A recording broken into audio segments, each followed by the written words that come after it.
మహిమ కలుగును గాక. దేవుని బిడ్డలారా, అదే జెఫన్యా గ్రంథంలో నుండి 2వ భాగముగా దేవుని ఉగ్రత ఉన్నది అని చెప్పిన ప్రవక్త జెఫన్యా.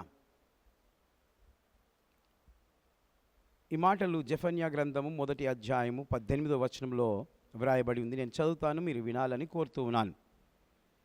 యెహోవా ఉగ్రత దినమున తమ వెండి బంగారము వారిని తప్పింపలేకపోవును. రోషాగ్ని చేత భూమి అంతటా దహింపబడును. హఠాత్తుగా ఆయన భూనివాసులందరినీ సర్వనాశనము చేయబోచున్నాడు.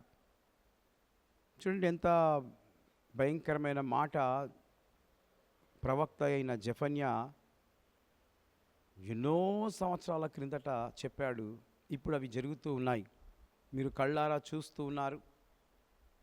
మరి న్యూస్ ద్వారా, మీ సెల్ ఫోన్స్ ద్వారా వింటూ ఉన్నారు.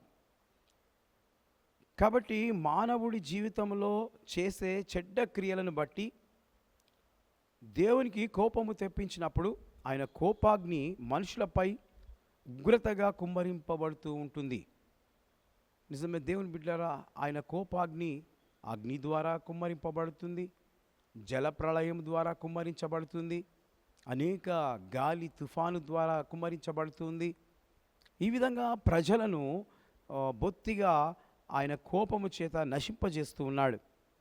కనుక దేవుని ఉగ్రత ఎంత భయంకరమైనదంటే, నోవా కాలంలో జలప్రళయంగా వచ్చి నిర్మూలమైపోయారు. లోతు కాలంలో అగ్నిగంధకాల రూపములో ఉగ్రత వచ్చింది ఈ లోకం మీదకి. మరలా ఇప్పుడు అగ్ని వర్ష రూపములో ఆయన ఉగ్రత రాబోతుంది. అనగా ఇప్పుడు ఆయన ఉగ్రత అగ్ని వర్షము వలె రాబోతుంది అని చెప్పి జెఫన్యా గారు మరి ఈ యొక్క మాటలు తెలియజేస్తూ ఉన్నారు.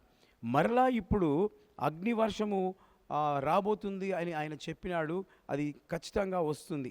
మిక్కటమైన వేండ్రముతో ఈ పంచభూతములు లయమైపోతాయి. ఈ పంచభూతములన్నీ కూడా లయమైపోయే రోజులు దగ్గర పడ్డాయి.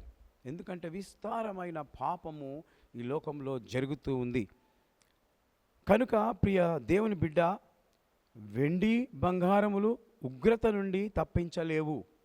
చాలామంది అనుకుంటారు, వెండి బంగారం సంపాదించుకుంటే మేము ఏ విధంగానైనా కాపాడబడతాం. లేదు లేదు లేదు, అవి ఏమి కాపాడవు. ధనధాన్యములు ఉగ్రత నుండి తప్పించలేవు. ధనమున్నా ధాన్యమున్నా అవి కూడా దేవుని ఉగ్రత నుండి తప్పించలేవు. మరి ప్రభువు అయిన యేసుక్రీస్తు మాత్రమే ఉగ్రత నుండి తప్పిస్తాడు. హల్లెలూయా.